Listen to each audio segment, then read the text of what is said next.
Salut, bonjour à tous, ici Kat Chivet. Alors, vous savez ça, nous avions commencé une série en hindi qui s'appelait Trading avec des outils institutionnels, où nous avons donné des aperçus sur des outils institutionnels comme le profil de marché, le profil de volume, le VWAP, le flux d'ordre, l'indicateur de données, les statistiques de barre et toutes ces choses. Maintenant, puisque ces vidéos étaient en hindi, beaucoup d'entre vous ont demandé que nous voulions les mêmes vidéos en anglais. Donc, dans cette série, nous allons couvrir les mêmes sujets, mais les sujets seront abordés en anglais. Alors, sans perdre votre temps, allons voir quel est le contenu de ce cours, donc similaire à la série en hindi. Nous allons d'abord aborder les concepts de flux d'ordre, qui sont assez basiques, donc cette conférence particulière sera basée sur les concepts de flux d'ordre, qui sont des concepts de base. Dans la prochaine vidéo, nous comprendrons les fonctionnalités des statistiques de barre. Parce que beaucoup d'entre vous sont submergés par le nombre d'options dans les statistiques de barre et vous n'arrivez pas à comprendre quelle est la signification de chaque option. Ensuite, dans la troisième vidéo, nous allons aborder des sujets avancés dans le flux d'ordre, comme l'absorption, l'épuisement, les divergences de delta, l'agression du côté opposé, comment prendre le trade.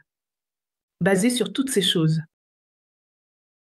Les quatrième et cinquième vidéos sont très spéciales car elles vous donneront le contexte du marché.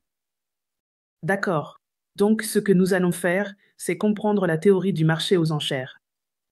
Et nous allons prendre l'aide du profil de marché, du profil de volume et du VDAP. Nous avons donc une manière unique de combiner le profil de marché, le profil de volume et le VBAP. De plus, nous essayons d'utiliser l'analyse multitemporelle en les utilisant avec l'aide de la théorie du marché aux enchères. Cela sera donc couvert dans les quatrième et cinquième vidéos, alors commençons maintenant avec la première vidéo. Donc, le cours d'aujourd'hui va être très basique, nous allons couvrir ces nombreux sujets. Quelle est donc la différence entre les ordres de marché et les ordres à cours limité? Ensuite, nous comprendrons quelle est la relation entre la profondeur de marché et les graphiques de footprint. D'accord. Puis nous comprendrons les différents types de graphiques de footprint comme le graphique de déséquilibre et l'ensemble des graphiques de footprint. Et quelles sont les options sous cela? Ensuite, nous comprendrons l'importance de la taille de tick. Que fait l'option de format de volume et comment utiliser le scanner PowerTrade. Nous avons également quelques fonctionnalités prédéfinies que nous couvrirons dans les graphiques de footprint. Commençons donc par comprendre ce qu'est un ordre de marché et ce qu'est un ordre à court limité. Donc, comme vous pouvez le voir sur l'image, les ordres de vente au marché sont toujours exécutés par des ordres d'achat à court limité. Et les ordres de vente à court limité sont toujours exécutés ou appariés par des ordres d'achat au marché. D'accord. Donc, fondamentalement, si vous regardez le marché, nous avons une enchère à double sens. Je vais vous montrer cela très bientôt sur le marché DevTalk. Donc, si vous comprenez qu'il y a toujours une option à double sens en cours, ce n'est pas seulement dans un sens qu'il y a un acheteur et un vendeur. Non. Il y aura toujours un acheteur à court limité, un vendeur à court limité, et en face d'eux, il y aura un acheteur au marché et un vendeur au marché. D'accord. Donc, contre l'ordre à court limité d'achat, nous avons un ordre de vente au marché, et contre l'ordre à court limité de vente, nous avons un acheteur au marché. D'accord. Maintenant, la question est, quelle est la différence entre l'ordre à court limité et l'ordre au marché? D'accord. Alors laissez-moi essayer de l'expliquer avec un exemple. Supposons que vous soyez allé dans un magasin de légumes, d'accord. Maintenant, nous allons considérer deux scénarios. Donc, le premier scénario est que vous avez une réception chez vous, d'accord. Et la réception a lieu aujourd'hui même, vous êtes allé acheter des légumes au magasin. Maintenant, vous avez l'obligation d'acheter des légumes parce qu'il y a une réception chez vous. D'accord. Vous ne pouvez pas éviter d'acheter des légumes pour demain, vous devez les acheter aujourd'hui, c'est donc très certain. Maintenant, vous êtes allé au magasin de légumes et vous demandez le prix des tomates. Maintenant, le commerçant dit que le prix des tomates est de 100 roupies par kilo, n'est-ce pas? Donc, c'est un ordre de vente à court limité, fixé par le commerçant de légumes. D'accord. Donc l'ordre de vente à court limité ici est de 100 roupies par kilo pour les tomates. Maintenant, vous êtes allé au magasin de tomates. Maintenant, vous lui demandez, d'accord, pouvez-vous me les donner à 80 roupies par kilo? Il dit non. Ensuite, vous direz, pouvez-vous le donner à 90 roupies par kilo? Il dit toujours non. Maintenant, qu'allez-vous faire? Vous allez acheter les tomates à 100 roupies par kilo. La raison est simple, car ici, c'est votre obligation d'acheter les tomates à 100 roupies par kilo. D'accord. Donc, si vous allez acheter au prix fixé par le commerçant de légumes. Donc, le prix du commerçant de légumes est le prix limite de vente et vous achetez ce prix limite de vente au marché par ordre. D'accord. Donc, votre commande est maintenant considérée comme un ordre au marché. Donc, quel que soit le taux du marché, vous allez acheter à ce prix particulier. D'accord. Donc maintenant, vous n'êtes pas en mesure de négocier. D'accord. Considérons maintenant le deuxième scénario. Maintenant, dans ce scénario, le commerçant de légumes est pressé de fermer son magasin. Donc, par exemple, il se fait tard dans la nuit et le commerçant de légumes veut fermer son magasin et rentrer chez lui. De plus, il ne veut pas transporter les tomates pour le lendemain. D'accord, parce qu'il veut juste tout vendre aujourd'hui. Maintenant, vous êtes allé visiter le magasin de légumes et vous demandez: quel est le prix des tomates maintenant? Le commerçant de légumes dit que le prix des tomates est de seulement 50 roupies par kilo. Mais ici, vous dites: non, je vais acheter à seulement 30 roupies par kilo. D'accord. Donc le problème ici est maintenant. Cette fois, il y a une contrainte pour le commerçant, ce n'est pas une contrainte pour vous, mais c'est une contrainte pour le commerçant. Alors, ce qu'il va faire, il dira: d'accord, très bien, je vais vous vendre à seulement 30 roupies par kilo, donnez-moi juste l'argent et prenez les tomates, d'accord. Donc maintenant, ici, vous avez fixé les conditions, maintenant ici, vous avez décidé. Le prix de la tomate qui est limité par ordre, et c'est 30 roupies par kilo. Le commerçant vend sa tomate à 30 roupies par kilo. Donc, c'est l'ordre de vente du marché, contre votre ordre limité. D'accord. Avez-vous compris cela? Maintenant, nous allons voir la profondeur du marché et relier le même exemple. D'accord. Et nous montrerons comment ces ordres limités et ordres de marché se correspondent. D'accord. Avant cela, je veux vous dire une chose de plus. Donc, si vous regardez le marché, parfois il bouge, parfois il stagne. Donc, parfois vous voyez que le marché se consolide à un niveau particulier ou dans une plage particulière. Et parfois, le marché donne un mouvement très tendance. D'accord. Donc, c'est la vente ou l'achat sur le marché. Les ordres qui font réellement bouger le marché vers le bas ou vers le haut. Mais l'achat limité et la vente limitée. Ce sont les ordres qui en fait ralentissent le marché et le maintiennent dans une fourchette. D'accord. Donc, nous comprendrons toutes ces choses, plus en détail lorsque nous comprendrons la théorie des enchères, du marché et toutes ces choses.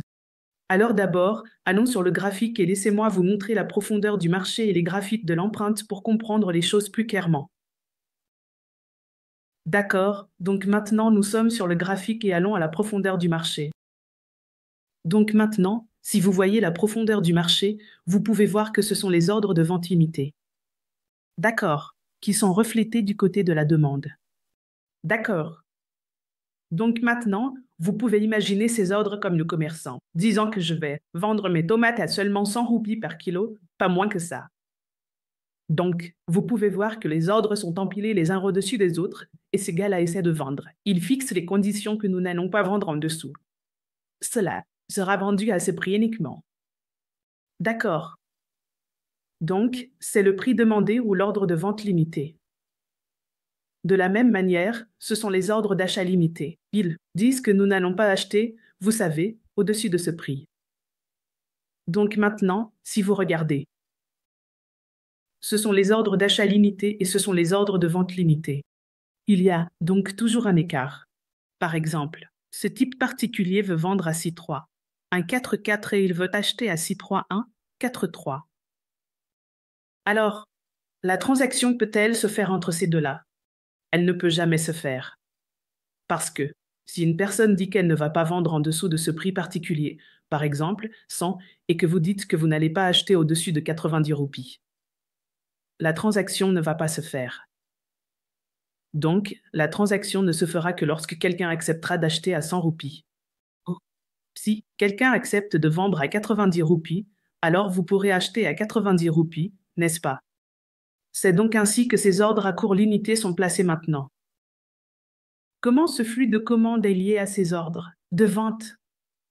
D'accord.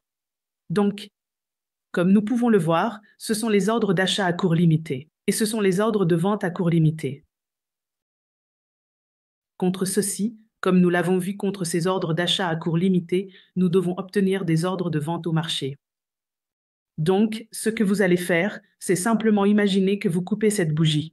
D'accord, coupez simplement cette bougie. Collez-la ici au-dessus de cela. Tom. D'accord. Donc, ce sont les ordres d'achat à court limité et ce sont les ordres de vente au marché. Donc, ces ordres de vente au marché continuent de correspondre à ces ordres d'achat à court limité et de même. Ces ordres de vente à court limité continuent de correspondre à ces ordres d'achat au marché. D'accord. Donc, dans la profondeur de marché, vous obtenez des informations sur les ordres à court limité et, dans les graphiques de footprint, vous obtenez des informations sur les ordres de marché. Donc, ce sont les ordres de marché qui font réellement bouger les prix et ce sont les ordres à court limité qui freinent réellement les prix. Donc, par exemple, s'il y a un très gros ordre à court limité à un niveau particulier, cet ordre à court limité va agir comme un support ou une résistance. Mais si vous voyez de très gros ordres de marché du côté acheteur ou du côté vendeur, alors vous pouvez penser que le marché est prêt à se déplacer vers le haut ou vers le bas. C'est ainsi que fonctionne l'interaction entre les ordres à court limité et les ordres de marché, donc j'espère que vous avez compris cela. D'accord. Donc, après avoir appris les bases des ordres à court limité et des ordres de marché, maintenant, comprenons comment mettre en place des graphiques de footprint et quelles sont les configurations à ce sujet. Donc, tout d'abord, vous devez comprendre que vous pouvez obtenir des graphiques de footprint uniquement pour les actions, les contrats à terme, les options. Vous n'obtiendrez pas de graphique de footprint pour un indice. Pourquoi? Parce qu'un indice n'a pas de volume. D'accord, un indice est juste une indication de l'état du marché. D'accord, mais les contrats à terme sont négociés, c'est pourquoi vous obtiendrez le flux d'ordre pour les contrats à terme, les options et les actions. Donc, c'est le point numéro 1. Maintenant, par exemple, nous allons utiliser le graphique des contrats à terme sur le Nifty, donc si vous tapez Nifty ici, vous verrez que c'est un indice. Ceux-ci sont les contrats à terme et ceci est une option, donc si vous cliquez sur Futur, vous obtiendrez ci, graphique de contrat à terme. D'accord, donc l'un est Nifty 1 continu, un autre est Nifty 2 continu, 3 continu. Ensuite, ce sont des contrats à terme mensuels, alors quelle est la différence entre ces 6-là? Donc, tout d'abord, ce sont les contrats à terme réels qui sont échangés sur le marché. Donc, ce sont les contrats à terme de juin, ceux de l'échéance de juillet et ceux de l'échéance d'août. Alors, qu'est-ce que c'est? Alors, les amis, que se passe-t-il? Ces contrats à terme expirent chaque mois. D'accord. Donc, si vous continuez à les regarder, votre graphique deviendra discontinu chaque mois. D'accord. Donc, ce que nous faisons de notre côté, c'est que nous continuons à combiner ces contrats à terme mensuels et nous obtenons ainsi le graphique des contrats à terme continu. D'accord. Donc, si vous voulez voir le graphique continu, vous pouvez cliquer sur Nifty 1, 2 ou 3. Donc, vous devriez cliquer sur Nifty 1 continu ou futur, qui sera le graphique des contrats à terme continu de l'échéance actuelle. Mais, le point est que ces trois-là ne sont pas négociables. Donc, si vous faites du trading sur papier ou si vous faites du trading réel pour les contrats à terme Nifty, vous ne devriez pas cliquer sur ceci. Vous devriez toujours opter pour ceci afin de pouvoir trader. Mais si vous regardez simplement le graphique pour le flux d'ordre, vous pouvez utiliser Nifty 1, 2 et 3. D'accord, donc c'était à propos des contrats à terme. Maintenant, si vous voulez voir le graphique des options, donc si vous cliquez sur Options maintenant, la chaîne d'options apparaîtra. Et si vous voulez voir un graphique de flux d'ordre pour un prix d'exercice particulier, il vous suffit de cliquer dessus et vous verrez le graphique de flux d'ordre pour ce prix d'exercice particulier. D'accord, donc c'est ainsi que vous voyez le graphique de flux d'ordre pour les options sur contrat à terme. Et laissez-moi aussi vous montrer un exemple pour les actions. Donc, par exemple, vous cliquez sur Reliance, donc voici le graphique de l'action Reliance, voici le graphique des contrats à terme, et voici les options, donc cliquez sur l'industrie Reliance. Voici votre structure Reliance. Maintenant, comprenons les différents types de graphiques de flux d'ordre disponibles sur GoCharting. Donc, si vous cliquez sur type de graphique et que vous faites défiler un peu vers le bas, vous verrez qu'il y a deux types de graphiques différents. L'un est le déséquilibre et le second est le cluster. Donc, si vous cliquez sur déséquilibre, d'ailleurs, vous pouvez aussi cliquer sur la forme de cœur ici et ils apparaîtront comme favoris. D'accord, donc nous avons ici cette option de graphique de déséquilibre. Donc, si vous cliquez sur déséquilibre, vous obtiendrez ce type de graphique de déséquilibre. Et vous pouvez également voir le type de graphique cluster, alors quelle est la différence entre ces deux. Donc, il ne s'agit pas de différence. Donc, voici notre graphique principal qui est le graphique empreinte. Le graphique de déséquilibre est juste un type de graphique empreinte, d'accord, qui est largement utilisé par les traders. Alors laissez-moi d'abord parler du graphique de déséquilibre et quels sont les réglages de déséquilibre. Donc maintenant, nous avons sélectionné le graphique de déséquilibre. Maintenant, vous pouvez voir qu'il y a quelques blocs de couleur jaune. D'accord. Alors que représentent ces boîtes? Alors allons dans les réglages du déséquilibre. D'accord. Maintenant, si vous faites défiler un peu vers le bas, laissez-moi vous montrer des réglages très importants. Donc un réglage très important est d'afficher le profil. D'accord. Donc si vous désactivez le profil, vous verrez le graphique de déséquilibre, comme ceci. Maintenant, le problème avec ce graphique est qu'il y a des chiffres écrits. Mais vous ne pourrez pas déterminer où se trouvent les grosses commandes, vous savez, simplement parce que tout est affiché avec la même largeur de profil. D'accord. Donc, si vous cliquez sur afficher le profil, maintenant vous pouvez clairement voir lequel a le nombre maximum de commandes, quel bloc a le maximum de commandes. C'est clairement visible. Maintenant, parlons des couleurs de déséquilibre. Donc, si le déséquilibre est présent, la boîte sera affichée en couleur jaune et le texte sera affiché en couleur bleue. D'accord. Maintenant, comment allez-vous calculer le déséquilibre? Donc, fondamentalement, il y a deux méthodes, vous pouvez mettre une valeur fixe. D'accord. Donc, si vous voulez voir qu'il y a ce volume et que seulement alors le déséquilibre devrait s'afficher, vous pouvez mettre la valeur du volume ici. Sinon, vous pouvez utiliser les ratios. Maintenant, qu'en est-il du ratio? Ici, nous avons fixé la limite à 300. Alors, qu'est-ce que cela signifie? Si les ordres d'achat du marché sont plus de 3 fois supérieurs aux ordres de vente du marché, vous allez obtenir un déséquilibre. D'accord. Alors comment? Tout d'abord, nous comparons toujours en diagonale. D'accord. Donc maintenant, vous voyez ici qu'il y a 14 cas ordres de vente et 135 cas ordres d'achat du marché. Donc, si vous multipliez 3 par 14 cas, vous obtenez seulement 42 cas. Mais ici, nous avons 135 cas. Donc, nous avons un déséquilibre du côté des achats. De même, si vous comparez ici, c'est 276 cas et ceci est 88 cas. Donc, si vous multipliez 88 cas par 3, cela n'atteindra pas 276 cas. C'est pourquoi vous obtenez un déséquilibre du côté des ventes. Donc, en fonction du ratio, vous aurez un déséquilibre soit du côté des achats, soit du côté des ventes. Si vous voulez que ces déséquilibres agissent comme support et résistance, vous pouvez simplement cliquer sur Afficher, SR. Maintenant, le nombre de déséquilibres empilés, s'ils sont 3, alors vous les obtiendrez comme support ou résistance. Ici, nous pouvons voir qu'il y a 2 déséquilibres empilés. Donc, si nous le changeons à 2, maintenant, vous voyez que vous l'obtenez comme une résistance. D'accord. Et si vous le changez à 1, vous verrez qu'il y a beaucoup de support et de résistance. D'accord. Donc, vous pouvez le mettre à 3. Maintenant, ce sont les paramètres de couleur et de texte, donc vous pouvez définir la couleur de fond avec cette option. Si vous ne voulez pas de couleur, vous pouvez simplement les désactiver, il n'y aura pas de couleur de fond. Cependant, vous pouvez voir la couleur jaune car c'est la couleur du déséquilibre, d'accord, donc si vous ne voulez pas voir cela non plus, vous pouvez simplement désactiver l'affichage des zones SR. Et vous pouvez changer la transparence de cette couleur jaune à 0. Donc vous ne verrez aucune couleur pour le moment. D'accord. Dans cette couleur de fond, ce sont les couleurs de remplissage. Donc, supposons que sur le côté gauche, la couleur de remplissage des ordres de vente du marché sera celle-ci si les ordres de vente du marché sont très lourds. Elle sera donc représentée par une couleur rouge foncé et le texte sera de couleur noire. Il en va de même pour le cluster de droite. Maintenant, qu'est-ce que le format déséquilibré? Donc, par exemple, une bougie particulière a plus d'ordre d'achat que d'ordre de vente. Donc, si vous activez le format déséquilibré, il donnera plus d'importance aux ordres d'achat. D'accord, il supprimera tous les petits ordres de vente, d'accord, de cette bougie. Ensuite, les échelles logarithmiques peuvent également les réduire en conséquence. Qu'est-ce que le point de contrôle? Donc, le point de contrôle est le point où se trouve le plus grand nombre d'ordres d'achat et de vente.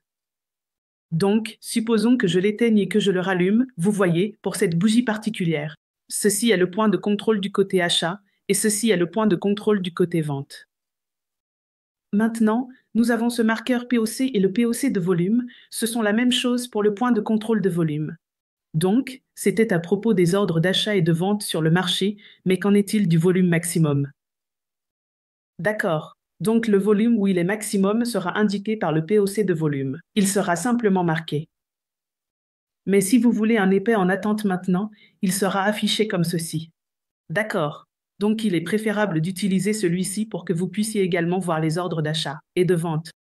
Vous pouvez également étendre le POC de volume, d'accord, donc si vous voulez qu'un certain nombre de volumes soit atteint et que vous souhaitez que le POC soit étendu, vous pouvez utiliser cette option. Vous pouvez également entrer la valeur de ce volume, puis vous pouvez marquer le POC précédent. Vous pouvez également définir la place de la zone de valeur pour une bougie particulière. D'accord. Donc généralement, nous parlons de la zone de valeur dans le cas d'un profil de volume ou de marché.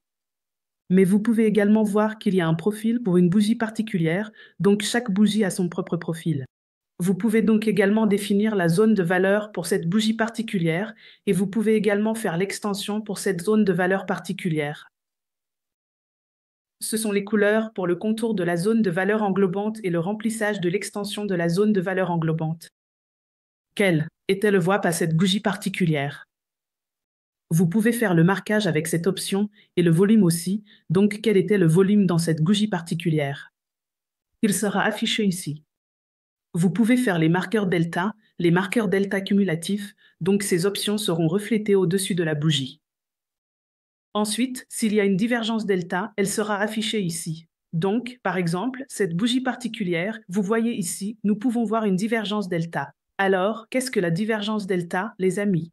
Permettez-moi de l'expliquer brièvement ici. Nous l'expliquerons en détail dans les prochaines vidéos.